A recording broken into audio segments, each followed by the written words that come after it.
Amen. Oh, bonjour frère Olivier, est-ce que tu peux me donner la main s'il te plaît? Pour les Ok, micros, s'il te plaît. le micro, Teronco, Osta. Ok, c'est bon. Merci frère Olivier, merci. Bonjour à tous, frères et sœurs, soyez bénis, bienvenue. Oui, frère. Hein, j'espère que la Shalom, semaine a shalom. été. Encore nous redonnons toute la gloire Shalom, à notre shalom, Seigneur pour ce shalom. moment présent. Hein. Donc soyez bénis. Donc veillons sur nos micros encore une fois de plus, s'il vous plaît.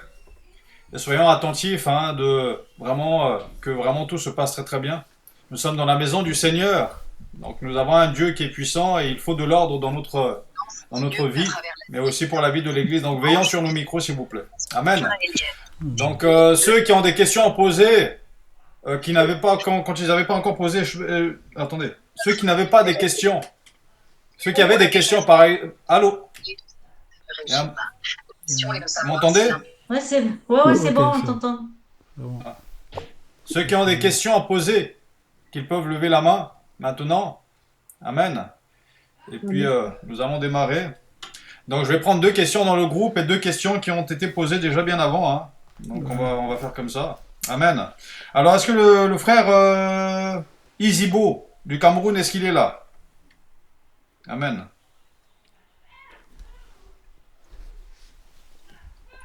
Amen, amen. Le frère Izibo. Amen. Bon, il n'est pas là.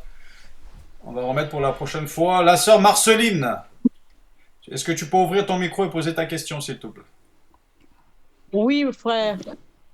Bonsoir, bonsoir à toute la famille. Bonsoir. Bonsoir. J'avais une question par rapport au direct que notre frère Olivier il avait fait la dernière fois concernant que deviennent les morts. Mhm.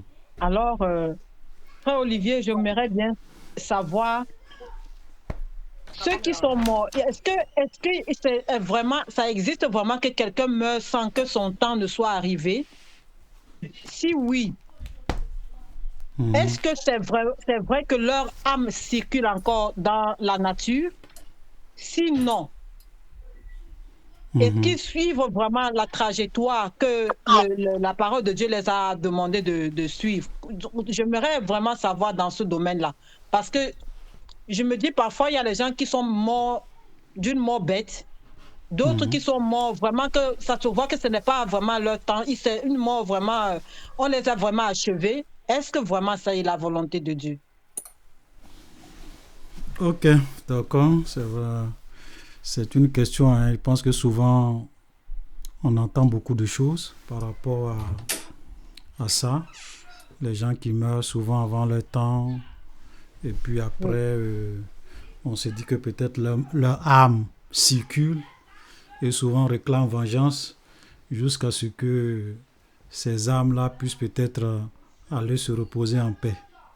Ok, donc c'est ce qu'on nous dit souvent. Voilà. Oui, il peut. Vous savez, c'est vrai que Dieu est au contrôle de toutes choses. Rien ne lui échappe. Mais souvent, il y a des choses que Dieu laisse faire. Voilà. Il y a des choses que Dieu laisse faire.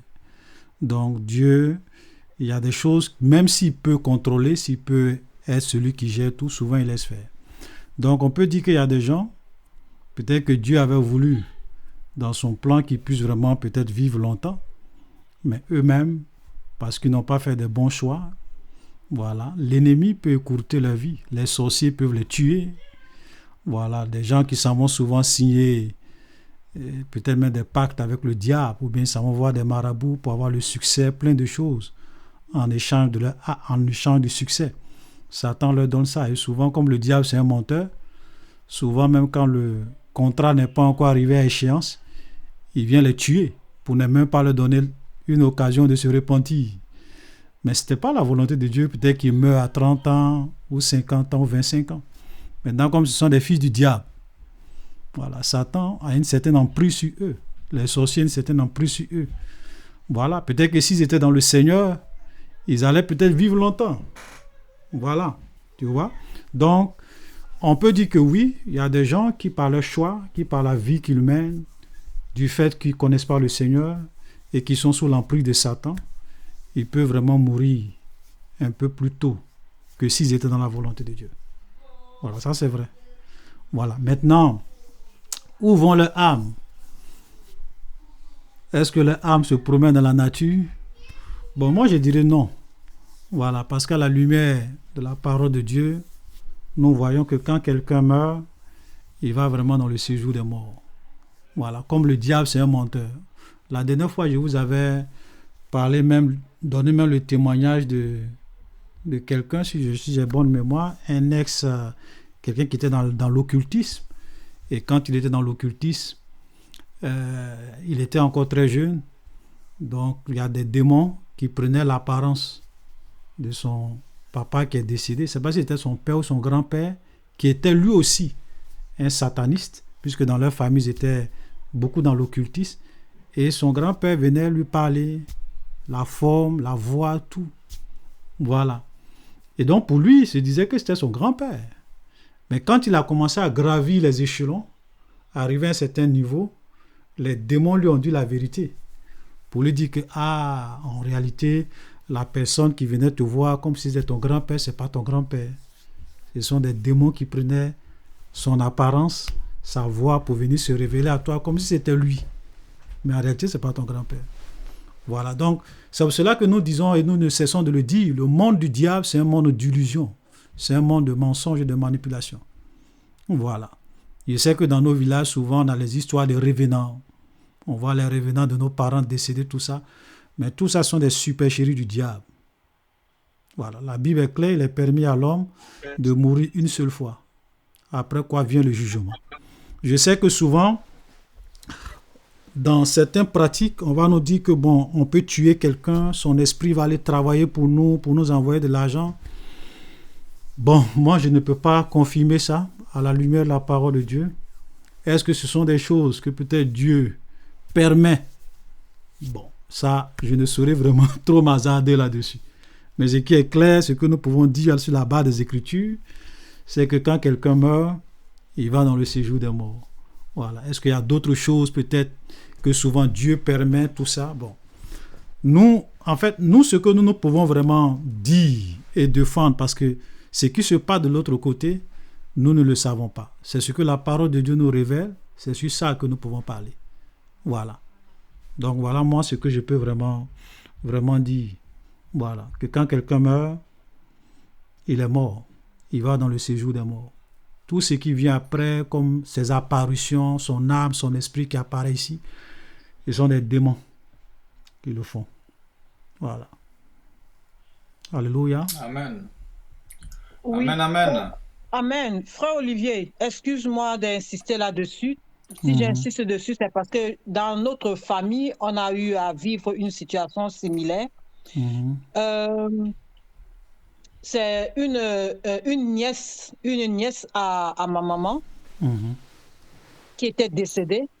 Franchement, on a vu, tout le monde a vu qu'elle était décédée, on a enterré. Mais elle a été retrouvée au Ghana. Au Ghana. C'est pas possible. Avec quel corps? Soi-disant, c'est ça.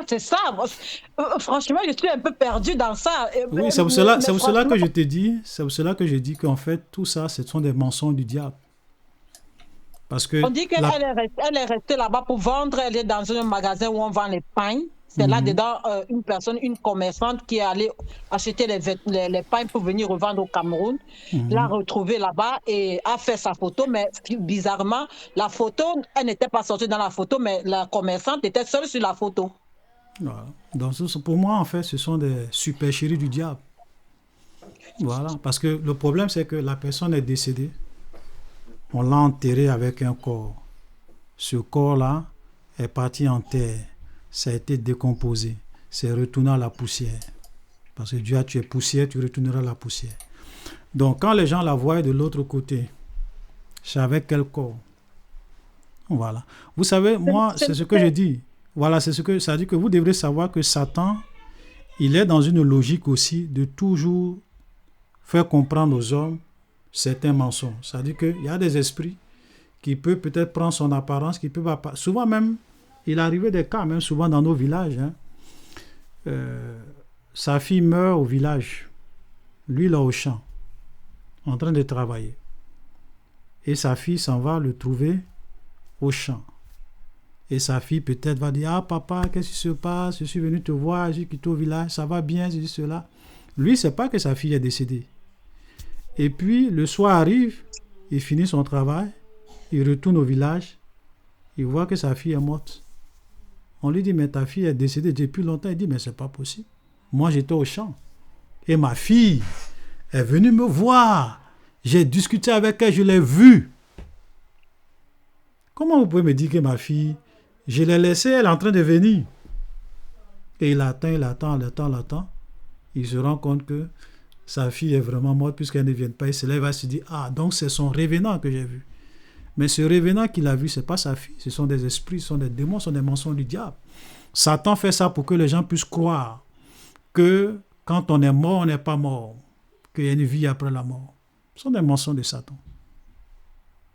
N'oubliez pas, hein, la Bible dit que Satan peut se déguiser en ange de lumière. Il peut prendre des apparences. Les esprits peuvent prendre des apparences. Et vous faire croire que c'est la personne. Alors que ce n'est pas la personne. Alléluia. Voilà. Donc moi, voilà ce que je peux dire. Amen. Amen. Amen, amen. Gloire à Dieu. Est-ce qu'il y a un complément? Amen. Le frère Djedje ou le frère Galaté? Amen. Amen. Mais j'ai une question. Oui, j'ai un petit complément, s'il vous plaît. Juste une question, si vous permettez. C'est de savoir le fait que Jésus-Christ est ressuscité, il est resté 40 jours sur la terre avant de monter au ciel. Alors, comment expliquer? Est-ce qu'on peut l'emparenter à, je ne sais pas quoi, à un mort, que les morts, quand ils meurent, ils ne montent pas tout de suite? Je ne sais pas. Non. Au Jésus, là, c'est pas que... Oui. C'est quand il est ressuscité. Oui. Il est ressuscité. Vraiment. C'est pas un fantôme, c'est pas un esprit. Il est ressuscité avec son corps de gloire. Donc c'était vraiment Jésus. Il a même... il est apparu aux gens, aux Pierre, il a mangé avec eux. Voilà. Il leur a même dit, venez toucher. Il a dit à Pierre, si tu ne crois pas, viens mettre ta main. Jésus est vraiment ressuscité.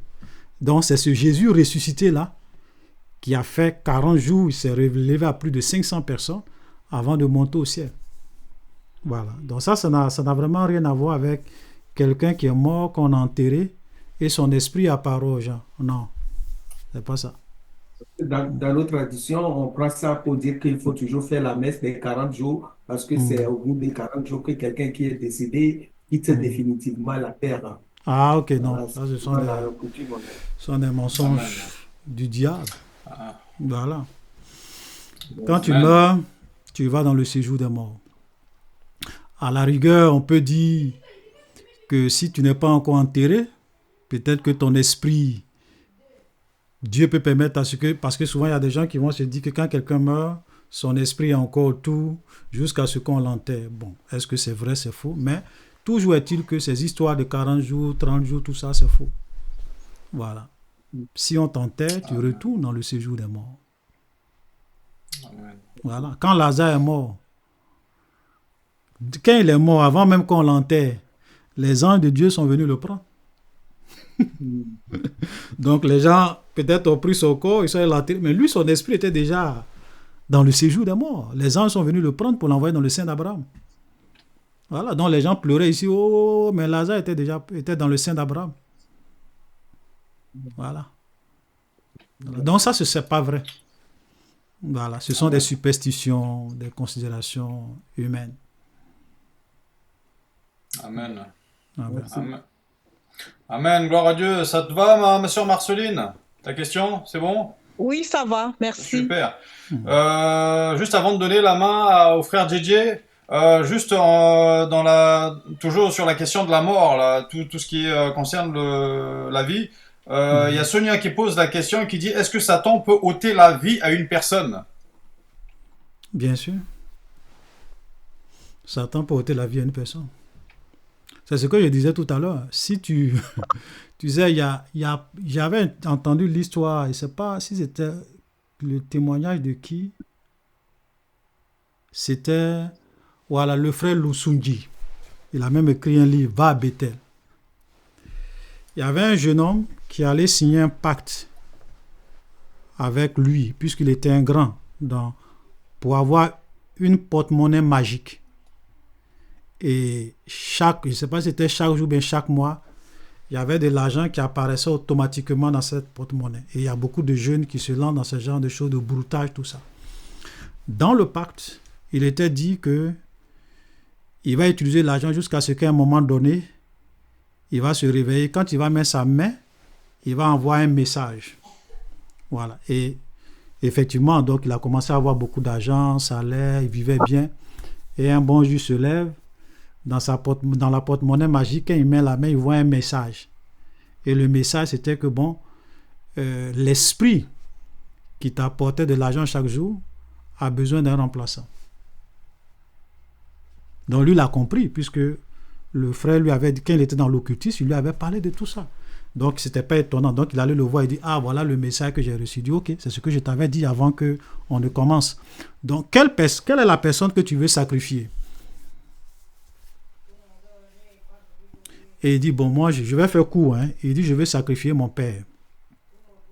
Le gars lui dit, mais pourquoi ton père? Il dit, oui, mon papa, il est déjà vieux, il a déjà vécu sa vie, donc c'est normal qu'il soit le premier à mourir. Il dit, ok. Donc, ils ont fait le plan. Et le jour arrivé où il est venu le voir, ils ont fait des pratiques, et normalement, il y avait, je crois, un miroir devant lui. Il devait invoquer l'esprit de son père, pour que lorsque son esprit va apparaître, lui, il puisse vraiment poignarder l'esprit de son père qui allait mourir. Et quand il allait mourir, voilà, l'esprit, il allait continuer à avoir l'argent comme son... Malheureusement pour lui, il tombe il dit son père, alors que son père, c'était un diacre dans une église. Quelqu'un qui craignait Dieu, qui était à Jésus. Donc, le monsieur, il invoque l'esprit de son père. L'esprit de son père n'apparaît pas. Il dit, mais ton père, c'est qui? Et puis, je l'invoque, il n'apparaît pas. Il reprend encore. L'esprit du monsieur n'apparaît pas. Et il dit au jeune, mais ton père, c'est qui? Il dit, non, mon père, est-ce que c'est un mystique? Ou bien lui aussi, il a une protection, parce que lui, il avait pensé que le père avait une protection, puisque dans leur monde, il dit que si quelqu'un a une protection supérieure et que toi, tu viens l'attaquer, c'est difficile. Donc souvent, il faut savoir quelle protection il a pour détruire, pour pouvoir... Mais il a tout fait.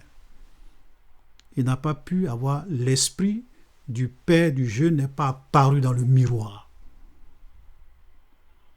Et donc lui, en esprit, il dit, bon, je vais aller moi-même voir chez le père de ce monsieur. Et il arrive. Le monsieur, c'était le soir, parce qu'il voulait voir, est-ce que c'est un mystique, c'est un occultiste, il fait des incantations avant de dormir, tout ça. Il arrive, et ce jour-là, comme vous savez, Dieu souvent il fait des choses pour confondre des gens, pour les sauver. Il arrive, le vieux est quitté à la maison, au travail, il a déposé ses affaires, il a mangé, il dit, bon, je vais attendre, qu'est-ce qu'il fait avant de dormir? Et il était là en esprit, il voyait le père du jeune homme. Et le père du jeune homme s'est mis en genoux. Et ce jour, il a fait une prière extraordinaire. Il dit, Seigneur Jésus, que ton nom soit béni. Je paraphrase, je remets mon esprit entre tes mains parce que je sais que dans ce monde, il y a des gens qui sont là pour tuer les gens, pour capturer leur esprit. Au nom de Jésus, Amen. Et le vieux allait dormir. Il était étonné. Donc, malgré tout ce qu'il avait fait, l'esprit du vieux n'est pas apparu. Et il a dit au jeune, vraiment, ton papa, apparemment, il est protégé par quelqu'un qui est plus grand que nous. Donc, selon le contrat, si tu donnes une personne, qu'on n'a pas pu tuer la personne, c'est toi-même, on prend ta vie. Mais comme tu es jeune, je t'aime. Normalement, il te restait à vivre, je ne sais pas s'il restait à vivre combien, 40 ans au jeune, un truc comme ça. Et il dit, comme c'est toi qu'on va tuer, sur les 40 ans, tu vas vivre 20 ans. Et puis après les 20 ans, tu vas mourir pendant les autres 20 années. C'est ça, vous voyez comment le diable est mauvais, c'est un menteur. Voilà. Et donc le jeune a accepté. Mais vous savez ce qui s'est passé? Quand le jeune a commencé toujours à avoir l'argent, puisque selon les pactes, il devrait vivre 20 ans. Je crois que c'est 5 ans après. Si je ne me trompe pas, le diable est venu le tuer pour prendre son âme. Parce que Satan, c'est un menteur. Il a dit aujourd'hui qu'il allait vivre. Mais avant ça, l'esprit de mort est venu le prendre. Donc, ouais, mais si toi-même tu t'en vas vendre ton âme au diable, Satan va prendre ton esprit. Il n'y a pas d'histoire dans ça. Voilà. C'est pour cela que la Bible dit que le voleur ne vient que pour tuer, pour égorger, pour détruire. Amen. Voilà, il y a des gens qui s'en vont signer des pactes. Je veux avoir le succès. On dit, bon, tu as 10 ans, tu vas briller sur la terre. Tu seras une star mondiale. Mais après les 10 ans, tu vas mourir. Il y a des gens, ils meurent. 25 ans, 30 ans, tout ça, vous les voyez briller. Mais après, les démons viennent les chercher. Ils ont vendu leur âme au diable. Donc oui, Satan peut tuer quelqu'un. Amen. Amen. Merci, frère Olivier. Sois béni. Le frère Didier, tu peux ouvrir ton micro, poser ta question, s'il te plaît. Oui, shalom à tous. Shalom. Oui, moi, je voulais revenir un peu sur l'enseignement du frère Olivier concernant toujours les morts, là. Euh, Il y a une partie, bon, le frère Olivier va m'éclairer dessus, avec laquelle je ne suis pas trop d'accord. Selon moi, selon moi, quand le frère Olivier a parlé de, comment on appelle, le feu de la GN, le lac de feu Le et de feu de soufre. soufre, ouais. Voilà, on a dit au ciel, ce qui est sûr, ceux qui sont sauvés, en fonction de tes œuvres, tu auras une récompense. La récompense ne sera pas la même. Ça, c'est clair. On est sauvé, mais la récompense ne sera pas la même. Et ça, la Bible même parle de récompense. Maintenant, concernant ceux qui vont en enfer, dans le lac de feu et de soufre, le frère Olivier a dit que la souffrance, si j'ai bien entendu, la souffrance ne sera pas pareille. Et il a donné l'exemple de Hitler.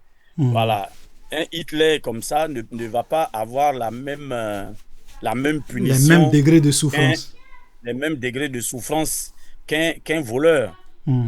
Bon, est-ce à dire que devant Dieu, il y a des degrés de gravité du péché? Parce que si on dit par exemple que ce Hitler-là n'aura pas la même souffrance que le voleur, ou parce que Hitler il a commis, c'est vrai, des génocides, il n'aura pas la même souffrance que celui qui est allé cambrioler et puis il a tué une personne. Alors, est-ce que là, on n'est pas en train de dire qu'il y a des degrés de gravité de péché devant Dieu? Est-ce que devant Dieu, il y a des degrés de gravité du péché? Est-ce que avec Dieu, le péché, c'est un péché? Parce que si on dit par exemple que effectivement Hitler n'aura pas le même degré de souffrance que celui qui allait faire un braquage et il a tué une personne, est-ce à dire que dans le lac de feu et de soufre, où les gens vont être jetés, parce que c'est là-bas les gens vont être jetés, est-ce à dire que dans le lac de feu et de soufre, il y a des parties du lac où la douleur sera moindre, et il y a des parties du lac où la douleur sera plus intense. Parce que tous vont être jetés dans le même lac de feu et de soufre. C'est ce que la parole de Dieu a dit. La Bible n'a pas précisément, il n'y a pas un verset biblique où la Bible dit que les gens dans le lac de feu et de soufre, en tout cas celui qui a commis un génocide, il va souffrir plus que celui qui a tué une simple personne. Ça, la Bible n'en parle pas. Il n'y a pas de verset biblique pour ça. Maintenant, quand on affirme ça, est-ce qu'on n'est pas en train de classifier le péché? Et est-ce qu'on n'est pas en train de donner, par exemple, raison aux gens qui disent, par exemple, que ils ne veulent pas faire de cadeaux aux sorciers parce que le sorcier, il tue l'âme. Ils disent, par exemple, ils sont prêts à pardonner à un menteur, à un impudique, mais il n'est pas prêt à pardonner le sorcier parce que le sorcier tue les âmes. Alors, est-ce que là, en disant cela, en disant que Hitler ne va pas avoir la même souffrance que par exemple, un simple voleur, est-ce qu'on n'est pas en train de donner raison aux gens qui disent que oui, les sorciers, on ne doit pas avoir pitié d'eux parce que eux, ils tuent l'âme des gens. Ils sont prêts à pardonner à un voleur, à un chose, mais le sorcier, non. Le sorcier, non.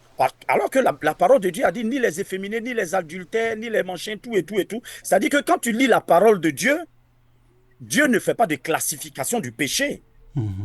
Dieu ne fait pas de classification du péché. Enfin, je n'ai pas vu ça dans la Bible. Dieu ne fait pas de classification du péché. Pour Dieu, celui qui a commis un génocide, je pense bien, il a la même condamnation que celui qui a désobéi à la parole de Dieu. C'est vrai, dans la justice du monde, comme on le dit, les choses spirituelles, les choses physiques sont l'image des choses spirituelles. C'est vrai, dans la justice du monde, il y a des classifications de gravité de choses qu'on appelle d'actes qu'on a posés. Voilà. C'est pour ça que certains prennent 5 ans de prison, certains prennent 10 ans de prison et tout, et tout, et tout. Mais est-ce que devant Dieu, c'est la même chose? Parce que, je répète encore, si on dit que la souffrance ne sera pas pareille en enfer, ça veut dire qu'il y a des classifications de péché sur terre. Et là, on est en train de donner raison à ceux qui disent que le sorcier, alors là, le sorcier est plus condamnable que le simple voleur. Or, c'est pas ce que la parole de Dieu dit. C'est pour ça que je dis que je ne suis pas tellement d'accord. Moi, pour moi, tu as péché, que tu aies commis un génocide, que tu aies été un simple voleur ou quoi. Tout ça, on appelle quoi? C'est la désobéissance à la parole de Dieu. C'est la désobéissance à la parole de Dieu. Alors, est-ce que la désobéissance à la parole de Dieu a-t-elle des degrés? Voilà. Ok. D'accord, c'est une très belle question. Parce que on peut se dire, est-ce que, comme tu l'as si bien dit, est-ce qu'il y a des... D'abord, quand on lit la parole de Dieu, on peut déjà voir qu'il y a des péchés qui sont plus graves que d'autres. Par exemple, quand Jésus dit « Tout péché et tout blasphème sera pardonné aux hommes, mais le péché contre le Saint-Esprit ne sera point pardonné ni dans ce siècle, ni dans le siècle. » Oui, ça, je mets ça de côté. Voilà, celui qui commet ça commet, par exemple, tu es coupable d'un péché éternel. Ça veut dire que il y a des péchés que Dieu pardonne, mais il y a aussi des péchés que Dieu ne pardonne pas. Mais pourquoi il ne pardonne pas? Parce que c'est en fonction de leur gravité. Et je crois qu'il y a un frère, je vois ici même, voilà, le frère Jean Hamon, par exemple, qui dit que Jésus a dit, voilà, celui qui me livre à toi commet un plus grand péché. Ok? Je crois que c'était devant Pilate, où il dit que celui qui me livre à toi commet un plus grand péché. Donc déjà, même dans la bouche du Seigneur, par cette déclaration, nous voyons que c'est vrai que les péchés, le salaire du péché, c'est la mort, ok, puisque tous les péchés sont aussi graves et ça mérite d'être condamné. Mais même devant Dieu, il y a une certaine classification dans le mal que nous faisons. Amen. Je te prends un exemple simple. Quand Dieu, par exemple, parlait par exemple à Abraham, il dit à Abraham, tes enfants seront, je vais les envoyer 400 ans en Égypte, et ils seront esclaves. Parce que le péché des Amoréens n'est pas encore à son comble. Ça dit que leur péché n'a pas encore atteint un niveau où moi, Dieu, je juge que je dois réellement les punir et les détruire. Tu vois? Donc, ça veut dire que du point de vue de Dieu, il y a des degrés dans les péchés que nous commettons. Il y a des peuples qui pêchent plus que d'autres peuples. C'est pas que les... Voilà, mais... Donc, il y a une classification. Il y a une classification. Même si tous les péchés envoient à la mort, il y a une certaine classification du point de vue de Dieu. Voilà. Donc, tu as pris tout à l'heure l'exemple de la justice des hommes. Parce que si Dieu doit punir les gens de la même manière, à quelque part, on peut dire que ça viole sa justice. Parce que Seigneur, tu es un Dieu juste. C'est vrai que moi j'ai volé. Je sais qu'on doit me condamner. Il y a pas de... Je dois aller dans le lac de feu et de soufre.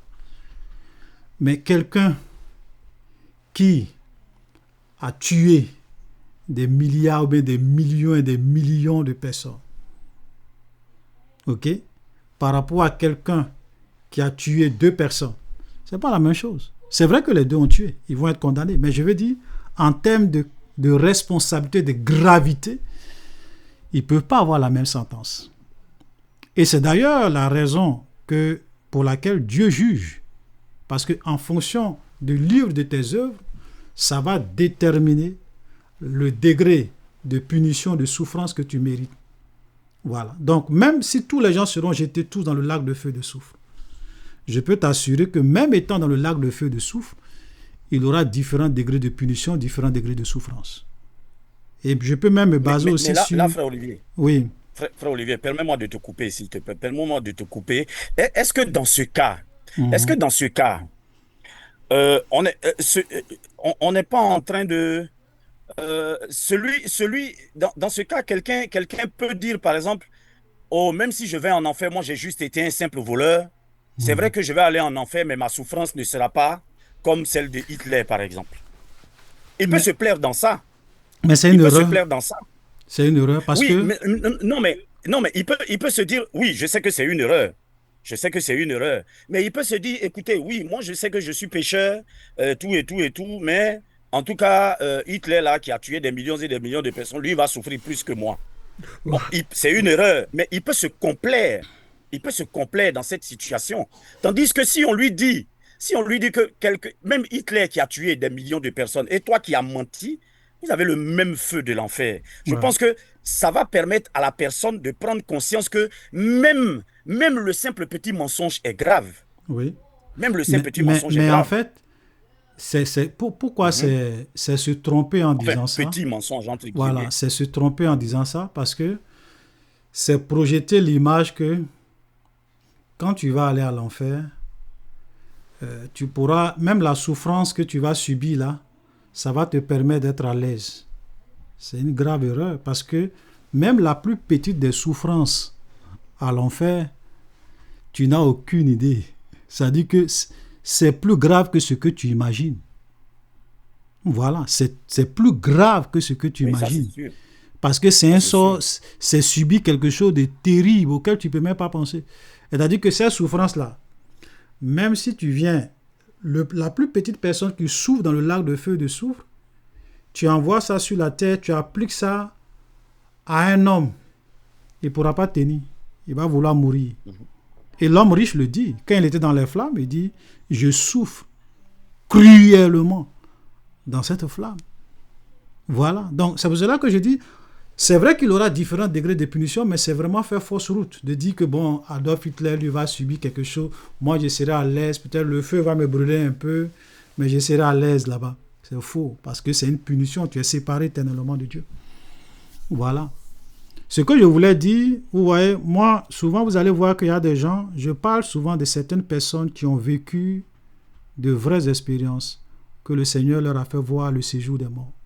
Même quand ils arrivent dans le séjour des morts, ils vont te dire qu'il y a plusieurs compartiments dans le séjour des morts.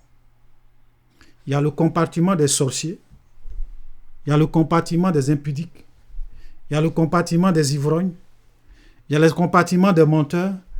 Et quand vous regardez les témoignages, dans chaque compartiment, ils disent et décrivent différents degrés de souffrance selon chaque compartiment.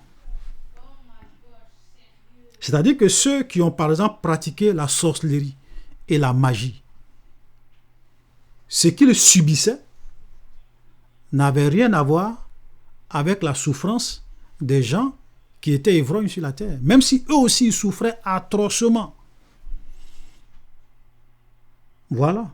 Et ça, c'est en accord avec la justice de Dieu. C'est en accord avec la justice de Dieu. Parce que Dieu étant juste, et tu l'as dit tout à l'heure, tu as dit que quand on va aller au ciel, le Seigneur ne va pas dire, vous tous, vous avez cru en Jésus, vous avez les mêmes positions. Pourquoi le Seigneur nous récompense si on est tous sauvés? C'est parce qu'il sait que la vie que Paul a menée, ce n'est pas la vie que moi j'ai menée. Le service que Paul a mené, ce n'est pas le même service que toi tu vas mener. Donc, en fonction, c'est vrai que nous tous, nous sommes sauvés. Il n'y a pas de problème, tu vas au ciel. Mais même étant au ciel, le Seigneur va nous donner des récompenses. C'est pour cela que même dans la parabole, celui qui avait reçu 5 talents, qui en a apporté 10, il a une plus grande récompense. Celui qui avait 2, qui a apporté 2, il a aussi sa récompense. Tu vois, ça dit qu'en fonction de l'œuvre, de ta fidélité, de ton engagement, Dieu va réellement te récompenser. Il ne va pas dire que, bon, vous êtes tous mes amis, mes enfants, pardon, vous avez cru en moi, donc ce n'est pas grave, venez au paradis, vous avez les mêmes couronnes. Dieu ne fait pas ça. Et ça, c'est la justice de Dieu. De la même manière que la justice de Dieu s'applique pour les récompenses au ciel, cette même justice aussi va s'appliquer pour ceux qui vont dans le lac de feu et de soufre. Voilà. C'est vrai que la Bible, comme tu l'as dit, ne le dit pas, ne l'explique pas clairement comme ça, mais quand on voit Jésus qui parle de... Regarde même quand Jésus parle de Judas. Il dit à Judas, le Fils de l'homme s'en va, selon ce qui est écrit de lui, mais malheur à l'homme par qui le Fils de l'homme est livré, vaut mieux pour cet homme qui ne fut pas né. Pourquoi il dit ça? Parce qu'il le dit, parce qu'il sait que le sort que Judas va subir dans le lac de feu et de soufre, même dans le séjour des morts, mais c'est plus grave que même quelqu'un d'autre qui ne l'a pas livré et qui a commis des péchés de moindre gravité que lui. Voilà. Donc ça seulement, c'est une réalité. Hein. Voilà. Soyons... Moi en fait, personnellement, je ne peux pas imaginer un Dieu juste qui est plus précis que tout homme, qui est plus saint, plus juste que même la justice des hommes, condamner tout le monde avec le même sort, avec le même degré de punition. J'ai du mal à croire ça. Pour moi, la justice de Dieu est juste sur tous les plans. Ouais. Parce que même les gens qui vont à l'enfer, ils peuvent se plaindre, ils vont dire, ah, mais Dieu, vraiment, c'est vrai, je mérite d'aller à l'enfer. Mais est-ce que ce que Hitler a fait, moi j'ai fait ça? J'ai même pas fait la moitié. Et ils auront raison, à quelque part. Voilà. Donc la justice de Dieu va s'appliquer à tous les niveaux. C'est pas que les péchés sont pas graves, hein. Tous les péchés sont graves. La Bible est claire, le salaire du péché c'est la mort. La plus petite souffrance à l'enfer est plus grave que la plus grande des souffrances sur la terre. Ça, il faut être sûr de ça. Voilà, c'est pour cela que c'est mieux de ne même pas y aller là-bas. Amen. Alléluia. Voilà. Amen, amen, gloire à Dieu. Question suivante, est-ce que la sœur Audrey, elle est là? Je vois qu'il y a il y a des questions aussi dans les commentaires. Hein. Attends, Ok, vas-y. Allons-y. La sœur Audrey. La sœur Audrey. Elle n'est pas là. Elle n'est pas là, la sœur Audrey. La sœur Florence, est-ce que tu peux ouvrir ton micro et poser ta question, s'il te plaît? La sœur Florence. La sœur Florence. La sœur Florence. Allô, ma sœur Florence. Hein. Si tu peux poser ta question, s'il te plaît. Wow. Oui, shalom. On a un problème de connexion au Gabon, hein. Donc ça part, ça revient, ça part, ça revient. Ok. Donc, d'accord. Il y a une maman qui m'a raconté il y a 3 semaines que elle, lors de la guerre du Congo, qu'ils étaient en train de fuir pour venir au Gabon. Donc il y avait les rebelles qui cherchaient à les attraper et tout. Donc elle nous a dit que et je ne sais pas si c'est dans la nuit, c'est la journée ou quoi. Elle nous a dit que son père lui a apparu et que c'est son père qui leur a indiqué le chemin qu'il fallait prendre pour arriver. Bon, il n'a pas parlé, il a seulement dit passer par là. Donc, ils ont suivi le chemin là, c'est le chemin là qu'ils ont suivi pour arriver au Gabon. Donc, par rapport à l'histoire des morts là, moi je voudrais bien savoir si c'est vrai ou si c'est faux. Je sais que souvent il y a ces genres d'histoires que les gens rencontrent. Voilà. Il y a d'autres même qui vont dire qu'ils dormaient et puis peut-être qu'ils étaient malades. Et puis leur grand-père leur a dit lève-toi, il faut aller dans telle forêt, tu prends telle plante, tu fais tel médicament. et puis ils s'en vont, ils font, quand ils viennent, ils boivent, ils sont guéris. Pourtant, c'est l'esprit de leur grand-père.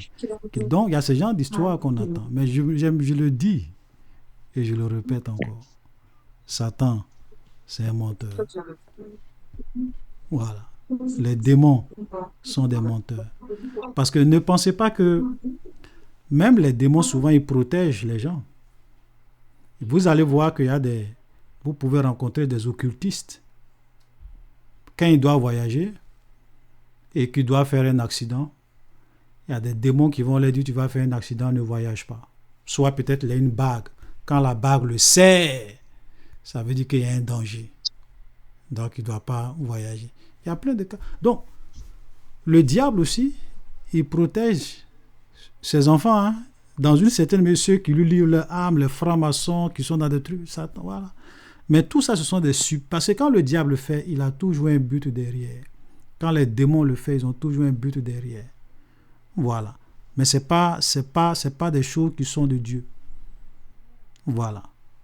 Dieu aussi peut aussi faire la même chose, hein, parce que comme avec le cas de Jésus, vous voyez que quand Hérode, par exemple, voulait tuer Jésus, quand il était encore enfant, il y a un ange qui est apparu à Joseph pour lui dire, prends l'enfant, fuis. Allez-y en Égypte. Donc le diable, souvent, il limite ce que Dieu fait. Voilà. Mais ne pensez pas que c'est la personne qui est décédée là qui vient te dire ce genre de choses. C'est faux. Satan ne fait que, les démons, bien Satan ne fait que prendre l'image de la personne. Voilà. Mais en réalité, ce n'est pas la personne. C'est ce que je disais tout à l'heure. Tout ça, l'objectif du diable, c'est d'amener les gens à croire que lorsqu'on meurt, on n'est pas mort.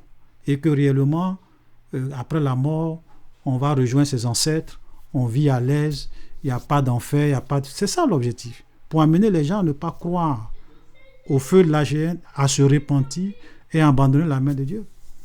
Quand une personne comme celle-là, quand elle vit ce genre d'expérience, quand tu vas venir lui parler de Jésus, elle va dire, non, ouf, moi, mon grand-père qui est mort, je l'ai déjà vu dans vos histoires de Jésus là, moi, je ne crois pas. Hein.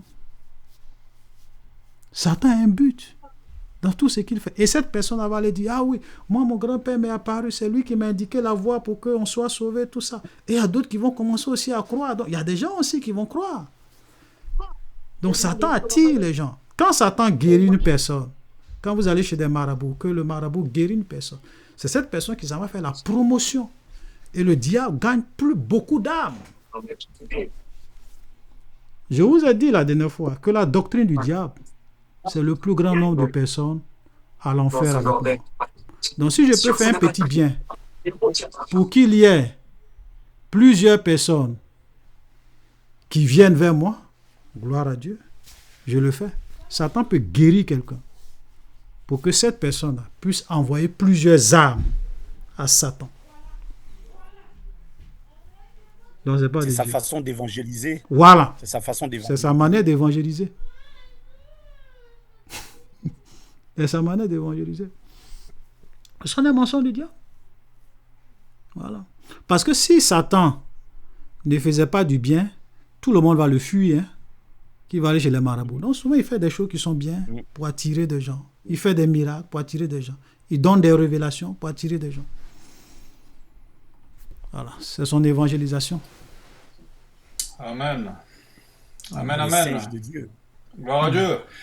On va prendre la dernière question du frère Joël. Mon frère Dénatal, si tu peux envoyer ta question dans le groupe, qu'on puisse noter avec celle de la sœur Adélaïde. S'il te plaît, pour la prochaine fois. Peut-être la prochaine fois, il y aura aussi la question sur les ovocytes. C'est ça, non? Ouais, bon. Peut-être que prochainement, les ovocytes, peut-être qu'on va répondre à ça prochainement. Parce que le temps est déjà parti. Amen. Ouais. Oui, shalom, vous m'entendez bien? Oui, on t'entend, frère. Merci. En fait, moi, ma question, j'aimerais être éclairé par rapport à deux versets qui semblent un peu se contredire, mais ça, c'est juste moi, peut-être pas bien compris. Donc, en fait, c'est par rapport au niveau de la foi. Matthieu 17-20 semble indiquer que peu de foi est suffisant, alors que Matthieu 8-26 indique que en fait, peu de foi n'est pas suffisant. D'accord, Ouais, donc on va on peut lire les passer deux peut-être à versets. travers les deux versets pour. On va lire Ouais, les deux merci versets, beaucoup. si vous le permettez. Matthieu 8, combien? La sœur, Donc, peut-être on peut commencer par 17-20. Pour la montrer sœur que Simone. Matthieu 17, 17, 20. ouais, s'il vous plaît. Matthieu 17, 20. J'affiche à Comme l'écran, ça. là. Oui. Ok, c'est à cause de votre incrédulité, leur dit Jésus. Je vous le dis en vérité, si vous aviez de la foi comme un grain de sénévé, vous direz à cette montagne, transporte-toi d'ici Mhm, là, et elle mhm. se transporterait. Rien ne vous sera impossible. Voilà, donc ça c'est le premier verset, Matthieu 17, 20. Donc Ouais, c'est ici, ça, merci. voilà, le contexte c'est que les disciples de Jésus n'ont pas pu chasser un démon. Donc quand Mm. le Père dit, ah mais j'ai envoyé mon enfant à tes disciples, n'ont pas... Jésus dit, Jésus chasse le démon. Maintenant, les disciples, au verset 19, s'approchent de Jésus et lui disent, pourquoi n'avons-nous pas pu chasser ce démon? Jésus leur dit, c'est à cause de votre incrédulité. C'est-à-dire que vous êtes incrédule. Vous ne croyez pas. Vous avez des doutes. Vous chassez des démons avec... Vous chassez, mais vous n'avez pas la foi. Voilà. Et il a dit, je vous le dis en vérité, si vous avez de la foi comme un grain, c'est-à-dire si vous avez même une petite foi, ok, vous pourrez dire à cette montagne, transporte-toi d'ici, et elle se transportera. Rien ne vous sera impossible. Mais regarde le verset 21. Il dit, mais.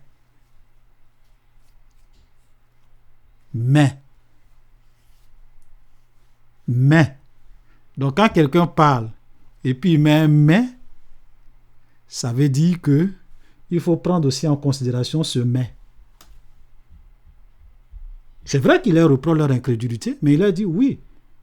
C'est vrai que non seulement vous doutez, vous n'avez pas la foi, vous avez des doutes, mais vous devez savoir que cette sorte de démon ne sort que par le jeûne et par la prière. Tu vois? Parce que parmi les esprits, nous devons comprendre qu'il y a plusieurs hiérarchies démoniaques, il y a plusieurs catégories de démons. Il y a des démons, quand tu dis au nom de Jésus, fia, ils sortent, ils s'en vont. Mais il y a des démons qui sont coriaces. On est d'accord? Voilà, il y a des démons qui sont coriaces. Donc, il dit mais. Donc déjà, ici, le contexte de Matthieu 20, ça veut dire que, en plus d'avoir la foi, il doit comprendre que il y a des types de démons qu'on ne peut chasser que par la prière, par le jeûne. Ok? Voilà. Maintenant, l'autre texte, tu dis quoi? C'est Matthieu chapitre combien?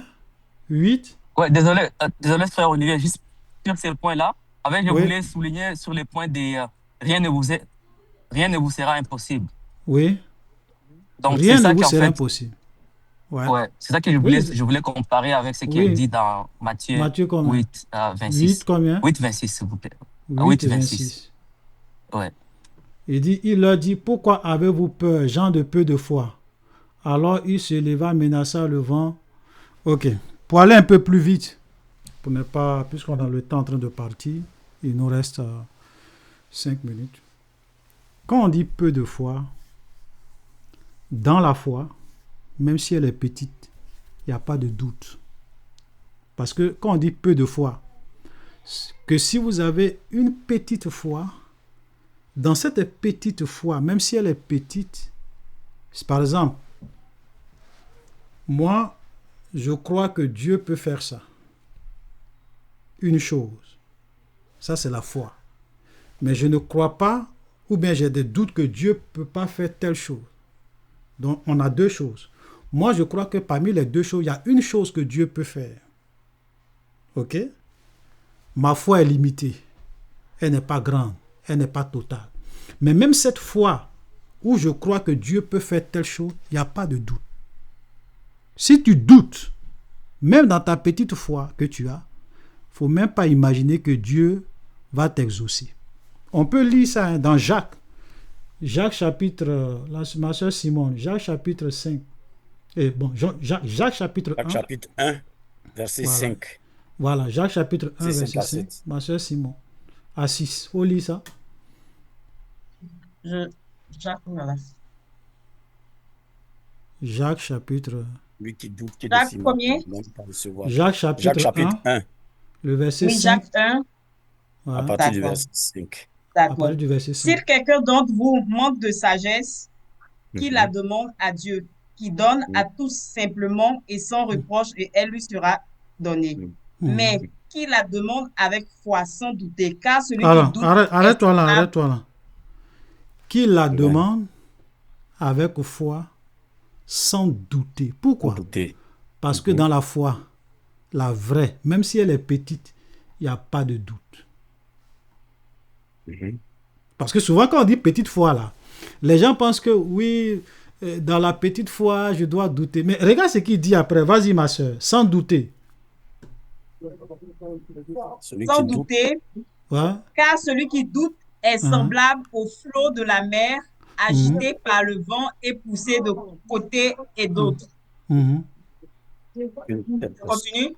Oui, Je continue au 7. oui. Qu'un tel homme ne s'imagine pas qu'il recevra quelque chose du Seigneur. C'est un Amen. homme Non, c'est bon. irrésolu. Ça veut dire que quelqu'un qui a une foi où il doute, la Bible dit qu'il faut même pas t'imaginer même que tu vas recevoir quelque chose du Seigneur. Faut même pas t'imaginer. Donc quand la Bible dit que si vous avez une foi comme un grain de sénévé, vous direz à cette montagne déplace-toi et rien ne vous serait impossible. Pourquoi? Parce que c'est une foi qui ne doute pas. Même si elle est petite, elle ne doute pas. À partir du moment où tu doutes, oublie. Voilà. Donc, quand on dit petite foi, ça ne veut pas dire que oui, de temps en temps, je peux douter. De temps en temps, je peux croire. Ma foi est petite. Ce n'est pas ce que la Bible a dit. Je vais prendre un autre texte où Jésus parle d'une foi qui est grande. On va lire deux textes rapidement. Je vais voir Matthieu chapitre 9. Le verset 22. J'espère que c'est le bon verset. Okay. Matthieu 9, 22. Oui. Vas-y. Jésus se retourna et dit en la voyant, prends courage, ma fille, ta foi t'a guérie. Et cette femme fut guérie à l'heure même. Voilà. Regarde cette femme-là. Elle avait la foi. Elle est venue et dit, si je pouvais toucher le bord de son vêtement, j'allais être guérie. Elle touche, paf. Elle est guérie. Mais même ça, elle avait quand même... Jésus dit, ta foi t'a guérie. Mais ce n'est pas à tout le monde que Jésus a dit, ta foi est grande. On va lire un autre texte où Jésus dit à quelqu'un que sa foi est grande. Matthieu chapitre 8. On va aller rapidement. Oh, le temps en train de... Matthieu chapitre 8. Je vais aller rapidement, ma soeur. Verset 10. 8, verset 10. Après l'avoir entendu, Jésus fut dans l'étonnement et il dit à ceux qui le suivaient, je vous le dis en vérité, même en Israël, je n'ai pas trouvé une aussi grande foi. Voilà. À ce monsieur-là, Jésus dit, tu as une grande foi. Il dit, ici, là, c'est ça qu'on appelle une grande foi. Pourquoi c'est une grande foi? C'est pas quelqu'un qui ne croyait pas que Jésus ne peut pas. Non, il croyait parce qu'il est venu voir Jésus, dit, Jésus, vraiment, viens, il y a mon serviteur qui est malade, viens, tu vas prier pour lui, il va être guéri. Jésus dit, ok, je m'en vais, je vais prier pour lui et il sera guéri. Il dit, Seigneur, je sais que tu peux venir prier mon serviteur, mais moi, ma foi, là, ça va au-delà. Tu n'as même pas besoin de te déplacer. Là où tu es là, dis un mot. Et mon serviteur, même à distance, mon serviteur sera guéri. Jésus dit, bon. Voilà quelqu'un. C'est vrai qu'il a la foi que si je m'en vais, je peux imposer les mains à son serviteur sera guéri par le contact. Mais lui, il a tellement confiance en moi. C'est vrai que sa confiance même va au-delà. Il dit, Jésus, te déplacer tout cela, venir imposer les mains là. C'est trop. Dis un mot. Jésus le regarde et dit, ouais, ta foi est grande. Tu vois? Donc, grande foi, petite foi, cela, c'est pas une question de doute. C'est pas une question de doute. Même celui qui a une grande foi, même quelqu'un qui a une petite foi, c'est quelqu'un qui croit, qui ne doute pas. Ok? Celui qui a une grande foi, c'est quelqu'un aussi qui croit, qui ne doute pas, mais lui, sa foi va au-delà de la normale. Il y a une foi démonstrative. Voilà, je te prends un deuxième exemple rapidement et puis on va finir là. Matthieu chapitre 15, le temps est en train de nous presser. Voilà, excusez-moi, on va lire ça parce que je veux que vous fassiez la différence entre grande foi, foi et petite foi. Matthieu chapitre 15, le verset 28. Ça, c'est une autre dame. 28, alors 15, Jésus 28. lui dit, femme, ta foi est grande. Qu'il te soit fait comme tu veux. Et à l'heure même, sa fille fut guérie. Voilà. Jésus dit à cette femme, ta foi est grande. Pourquoi? Elle vient voir Jésus. Elle dit, Seigneur, j'ai ma fille qui souffre, elle est tourmentée par le démon. Jésus ne lui répond même pas. Et elle crie, Seigneur. Ses disciples même disent, Seigneur, mais cette femme-là, elle nous fatigue. Il faut la renvoyer. Mais la femme, elle se décourage pas, elle est déterminée. Elle dit, Seigneur, ma fille là, pardon, viens, tu vas la guérir. Et Jésus lui dit, je n'ai été envoyé qu'aux brebis perdues de la maison d'Israël. Ça, c'est un verset que les musulmans ne comprennent pas, ils tordent le sens. Et elle dit, et il n'est pas bon. Et Jésus continue, quand Jésus dit ça. Mais elle dit, oui, Seigneur, vraiment, Jésus lui dit, il n'est pas bon de prendre le pain des enfants et de le donner aux petits chiens. C'est que les paroles de Jésus même devraient la décourager. Elle a dit non, vraiment c'est moi, ce sont mes enfants, on appelle petits chiens. Mais cette femme-là, on dirait que ce que Jésus a dit là, c'est rentré ici, c'est sorti là. Elle dit, Seigneur, oui, je sais, mais Seigneur, entre nous, même les petits chiens tombent, mangent les miettes qui tombent à la table de leur maître. Et Jésus la regarde. Il dit, ouais, ta foi est grande. Tu n'as pas... C'est-à-dire que tu t'es pas découragé. Mes paroles que j'ai dit ne t'ont pas refroidi.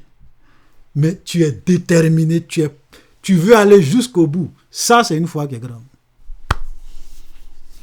Il y a des chrétiens, ils ont prié une fois pour un sujet. Seigneur Jésus, guéris-moi. Seigneur Jésus, guéris-moi. Jésus ne les a pas guéris. Il dit, ça fait un mois, je prie, Dieu n'a rien fait. Et puis, il se décourage.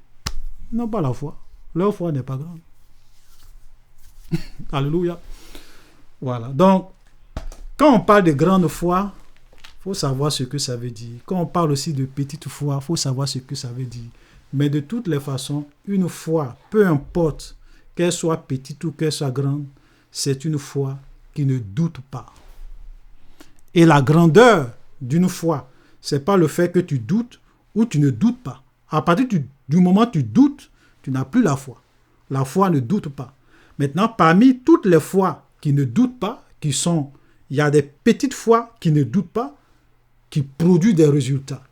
Et il y a des grandes foi qui vont au-delà de ce qui est normal. C'est-à-dire que la confiance, la détermination va au-delà de ce qui est normal. Alléluia. C'est ça une foi qui est grande. Une grande foi ne doute pas, une petite foi aussi ne doute pas. Que le Seigneur nous bénisse. Voilà. Amen. Alléluia. Merci beaucoup, frère Olivier. Soyez bénis. Bon, en fait, ce n'est pas une question de quantité, mais plutôt de la confiance dans la foi. Ok. Amen. Ouais, merci beaucoup. Merci. Amen, amen, amen. Gloire à Dieu. Soyez abondamment bénis. Merci, frère Olivier, pour toutes ces réponses. Merci, que le nom de l'Éternel soit béni. Merci. Amen. Voilà, merci. Nous allons Soyez bénis. prendre une pause de 5 minutes et puis on revient pour notre culte. Juste vous rappeler encore une fois de plus, ceux qui ont des questions, s'il vous plaît, envoyez-les aux responsables directement. Amen. N'oubliez pas, s'il vous plaît, pendant qu'on est en train de faire une petite pause, ceux qui ont des questions, envoyez-les maintenant. Amen. À l'avance. Pour la prochaine fois, s'il vous plaît. Soyez bénis. Amen. À tout de suite. À tout de suite. Amen. Pendant ce temps, je vais positionner un bien-aimé. On aimerait qu'il reprenne la parole. Il est probable qu'il reprenne la parole ce soir pour les premières minutes. S'il vous plaît. C'est pas montré depuis. Faites attention à vos micros, s'il vous plaît. Voilà, je vais C'est la sœur Agnès qui dirige aujourd'hui. Je vais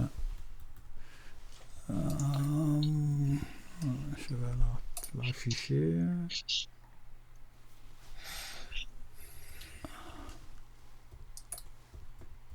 On a combien de minutes? 5 minutes, frère Olivier? Oui, ouais, 5 minutes. Il reste 3 minutes. Ok, après la musique alors. Donc,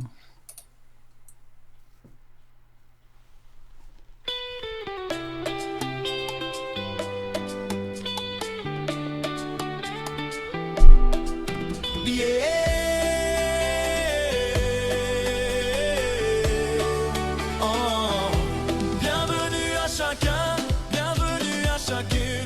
Dans l'église VB, Jésus est avec nous. Ouvre ton cœur, viens louer, viens chanter. Le Seigneur est fidèle, il veut te bénir aujourd'hui.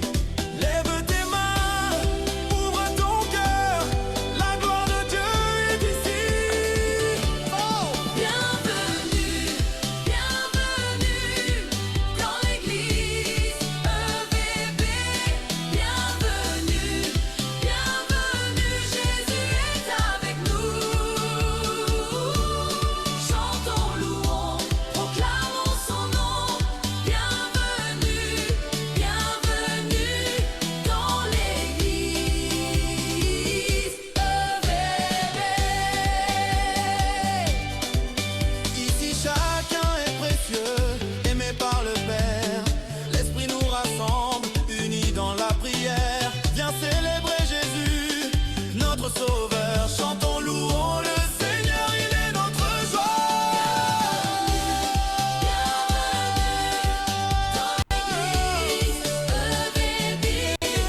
Bienvenue, bienvenue, Jésus est avec nous.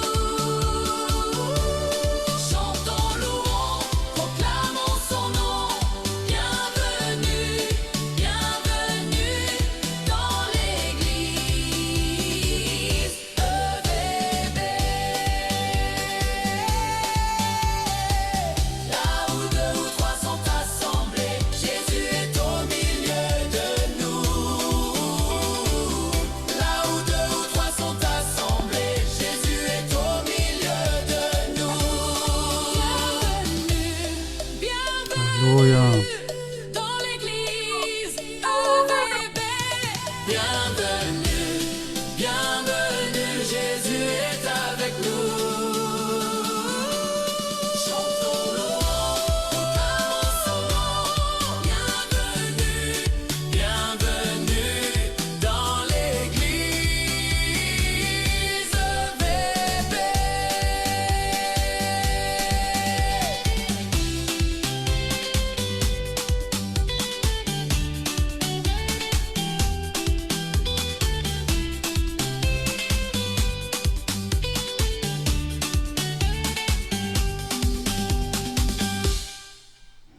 Alléluia.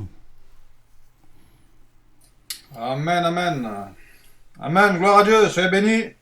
Amen. Amen. Bienvenue Amen. encore une fois de plus à chacun, à chacune. Soyez abondamment bénis. Nous laissons la place à notre dirigeante, la sœur Agnès, qui va nous guider. Ah, je te cherchais, hein, ma sœur. Hein. Je te laisse toute la place, sois béni. Shalom, shalom. Merci mon frère de me laisser la place. Shalom, peuple de Dieu. Bienvenue à EVB. Bienvenue dans la maison de votre... Par contre, il y a un retour hein, derrière. Chez vous, Oui, parce que nous avons plusieurs appareils qui sont connectés. il y a un retour. C'est toi. C'est ici. Ouais, vous pouvez fermer. Attendez, on va... Amen. Donc, le temps qu'elle se prépare, juste un petit rappel de veiller sur le micro, s'il vous plaît. Amen. Qu'il n'y ait pas trop de bruit à écouter autour. Hein. Quand elle nous demande d'ouvrir les micros pour prier, qu'on puisse les ouvrir. Et puis après, une fois que c'est fini, de refermer derrière, s'il vous plaît. Soyez bénis.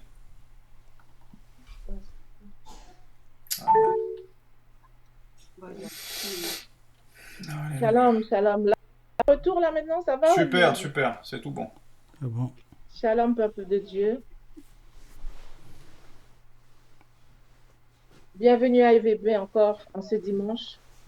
Nous sommes là dans la maison de notre Père. Nous sommes réunis pour partager l'amour avec lui, pour partager notre espoir, pour crier à notre Père, pour lui parler. C'est un rendez-vous divin que nous avons avec lui. Nous avons passé toute notre semaine dans notre intimité avec lui, mais aujourd'hui, nous sommes tous réunis pour lui témoigner notre amour, pour lui parler encore, pour lui dire d'être présent parmi nous, pour crier à lui, pour déposer nos fardeaux. Je vais demander à notre sœur Marie-Joseph si elle peut chanter un chant pour glorifier notre Seigneur en ce dimanche. Amen. Amen. Alléluia. Ton nom, le plus beau des poèmes, ton nom, la plus belle chanson. Oh, Jésus, ton nom, c'est celui-là que j'aime. Ton nom, c'est le plus beau des noms. Oh, je le glorifierai et je l'exalterai. Je le proclamerai sur la terre des hommes. Je parlerai de toi. Je porterai ma croix. Toujours je chanterai Jésus, ce nom qui sauve. Ton nom, Jésus, humilié sur la terre. Alléluia. Ton nom, méprisé par les tiens. Seigneur Jésus, ton nom, c'est en lui que j'espère.